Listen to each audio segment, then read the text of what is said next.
Pinagaling ni Jesus ang anak ng isang pinuno. Pagkaraan ng 2 araw, umalis si Jesus at nagtungo sa Galilea, sapagkat si Jesus na rin ang nagsabing ang isang propeta ay hindi iginagalang sa kanyang sariling bayan. Pagdating niya sa Galilea, ay mabuti ang pagtanggap sa kanya ng mga taga roon, sapagkat nasa Jerusalem din sila noong pista ng Pasko at nakita nila ang lahat ng kanyang ginawa roon. Nagpunta huli si Jesus sa Cana, Galilea. Doon niya ginawang alak ang tubig. Doon naman sa Capernaum ay may isang mataas na pinuno ng pamahalaan at may sakit ang kanyang anak na lalaki. Nang mabalitaan niyang bumalik si Jesus sa Galilea mula sa Judea, pinuntahan niya ito, pinakiusapan niya itong pumunta sa Capernaum at pagalingin ang kanyang anak na naghihingalo. Sinabi sa kanya ni Jesus, hanggat hindi kayo nakakikita ng mga palatandaan at mga kababalaghang, hindi kayo mananampalataya. Ngunit sinabi ng pinuno, tayo na po, Ginoo, bago mamatay ang aking anak. Sumagot si Jesus, umuwi na kayo, magaling na ang inyong anak. Naniwala ang lalaki sa salita ni Jesus at umuwi nga siya.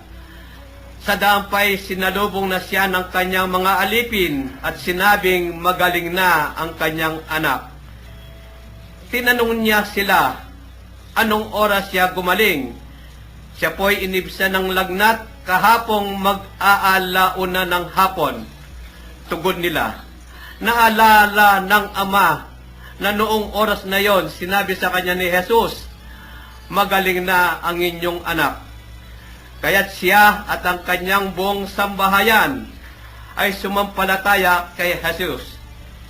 Ito ang pangalawang kababalaghang ginawa ni Jesus sa Galilea, pagpunta niya roon buhat sa Judea.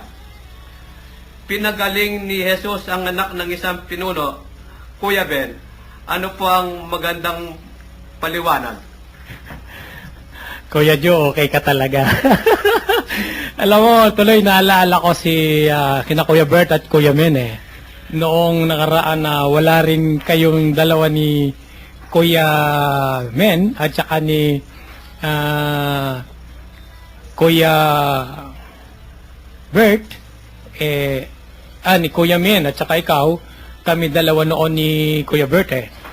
Sabi ni Kuya Bert, ako lang ang babasa at ikaw na yung magpaliwanag, mag-reflection. Sabi ko, sige, laban na ito eh. Mga minamahal kong mga tagapakinig, alang-alang po sa ating pong Ebanghelyo at sa ating Panginoong Hesus.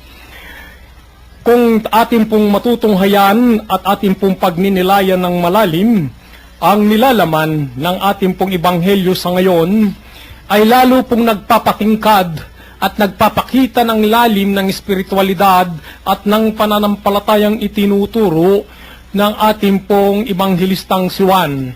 Upang lumalim ang ating pananampalataya kay Jesus, ganito naman kalalim ang kanyang sinasabi at mga ibinibigay sa atin. Alam po ninyo mga minamahal kong mga tagapakinig, napakahalaga ng mga bagay-bagay na makikita po natin sa binasang ito, sapagkat dito po ipinahahayag at ipinakikita, lalong-lalo na yung kanyang pagpapagaling ng ating Panginoong Hesus, yung kanyang pagtutupad ng kanyang misyon, ang pagsasagawa ng kanyang ministeryo dito sa daigdig upang magkaroon ng kaganapan at ipakilala niya ang kanyang ama at ipakilala niya ang kanyang sarili bilang anak at tunay na bugtong na anak ng Diyos na nagmimisyon dito sa daigdig upang makamit ang kaligtasan. Ganun pa man, tingnan po natin ang kanyang pahayag. Sabi niya, hanggat hindi kayo nakakakita ng mga palatandaan at mga kababalaghan, hindi kayo mananampalataya. Yan po ay sinabi ng ating Panginoon. Kanino kaya ipinupukol ang salitang ito? ng ating Panginoong Hesus. Hindi po ito ipinupukol doon sa pinuno, bagkos doon sa mga Hudyo at sa ating mga tagapakinig ngayon, na ang palaging nasa isipan natin, bago tayo manampalataya at bago lumalim ang ating pagkilala sa isang katulad ng ating Panginoong Hesus, ay kinakailangan munang mayroon siyang maipakitang hiwaga, milagro sa ating buhay.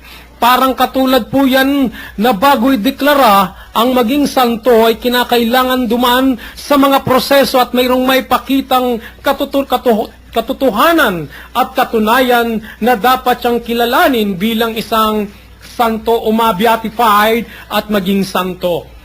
Subalit mga minamahal kong mga kababayan, bakit ganito po ang takbo?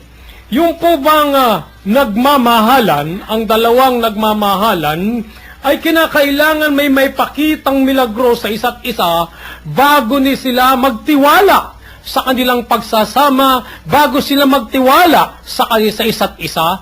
Kinakailangan ba na magkaroon ng isang hiwaga sa kanilang sarili, in between sa mag-asawa o sa isang nagmamahalan upang magkaroon siya ng pagtitiwala sa kanyang minamahal? Hindi po ito nangyayari, mga minamahal kong mga tagapakinig. Sapat na ang maramdaman mo na may pag-ibig ka.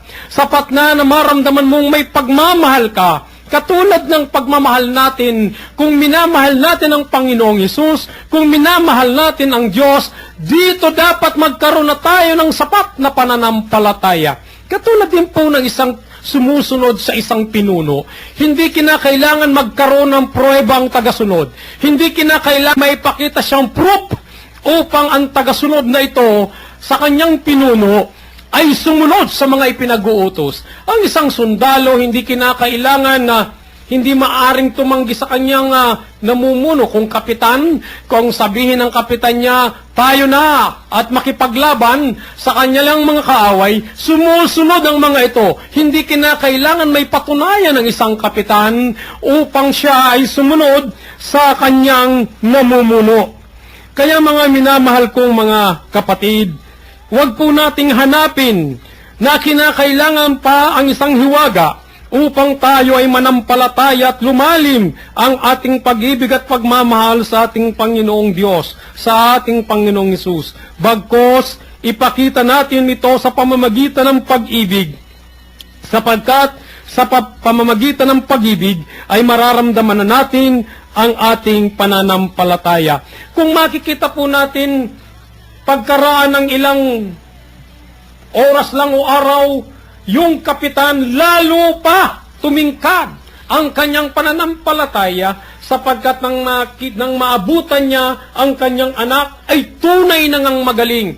Ito rin po ay isang pagpapatunay, mga minamahal kong mga kababayan, na anuman po kalayo, gaano man kalayo ang Diyos, gaano man kalayo sa kanyang kalalagayan, kung pag sinabi niya na magaganap ang anumang bagay, hindi man natin siya nakikita, subalit tayo'y sumampalataya na magaganap ang isang bagay, nakatitiyak tayo na mangyayari ito. Katulad nitong kapitan, sinabi ng ating Panginoon, umuwi ka na. At pagdating niya doon, sa sinabi ni Jesus na yon, narat na niya na magaling na ang kanyang anak. Ang salita ng Diyos ay ganyan po kabisa. Gano man kalayo, gano man kakapalang simento, ay maaaring lumampas ang salita ng Diyos na yan upang maganap ang niluloob ng ating Panginoong Hesus. Ayan po ang paliwanag, ang isa sa mga salita ng Diyos, si Kuya Ben.